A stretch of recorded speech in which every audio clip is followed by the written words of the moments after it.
See, people celebrate people that get released from prison, the right person, more than they would celebrate people graduating summa cum laude. What is it? Summa cum laude, right? You can graduate summa cum laude and you come back to your neighborhood. They're like, oh, that's good, that's great.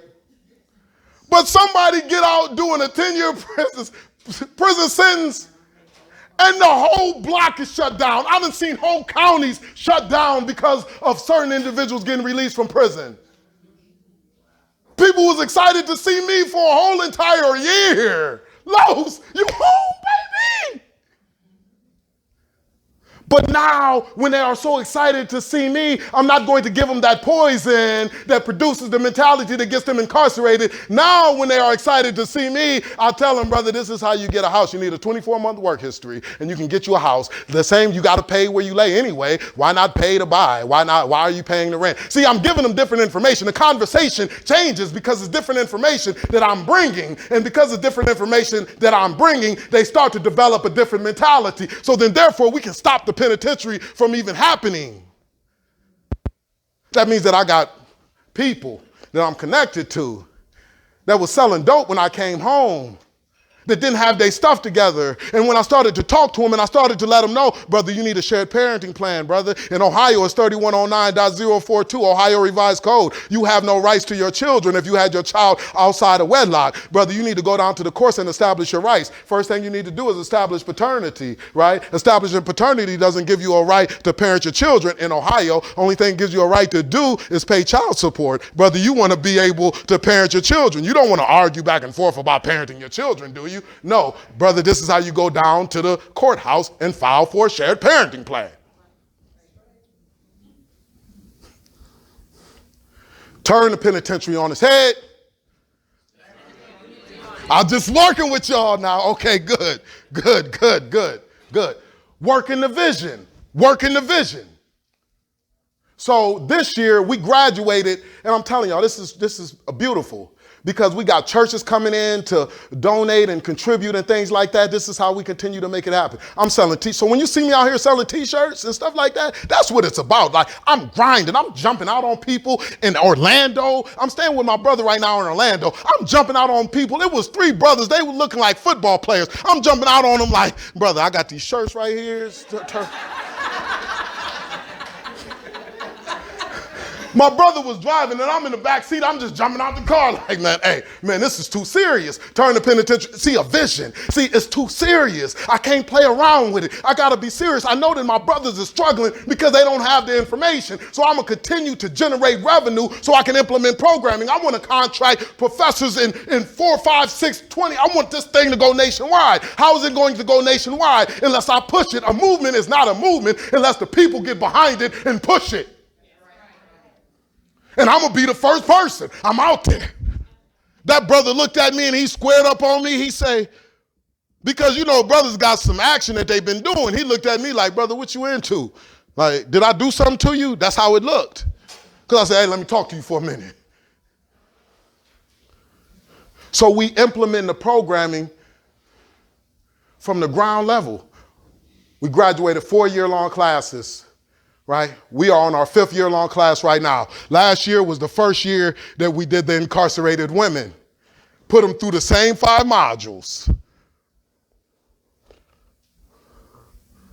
80 people home, 75 people have stayed home.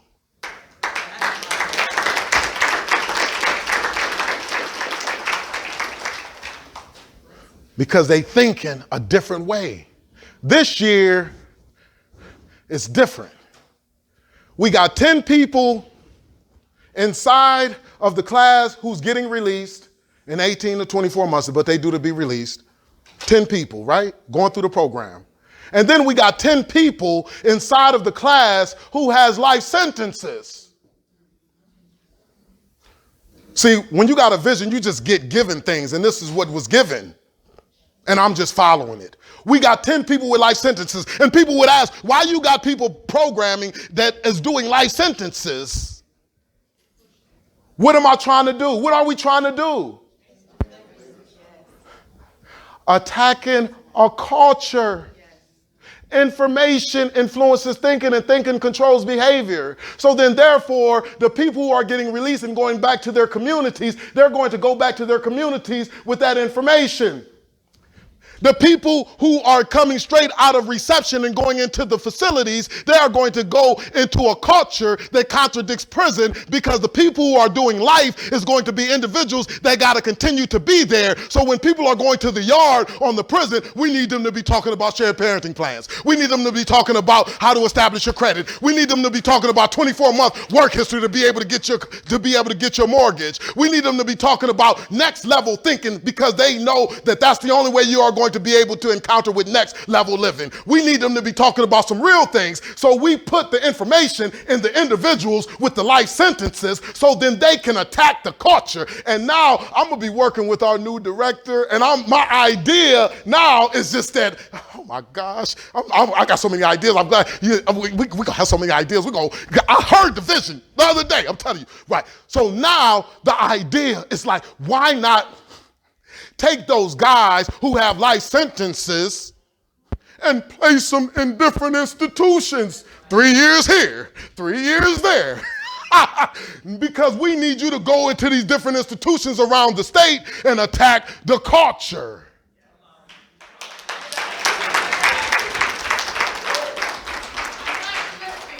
Right.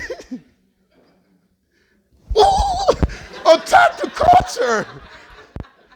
So now my responsibility is to inspire.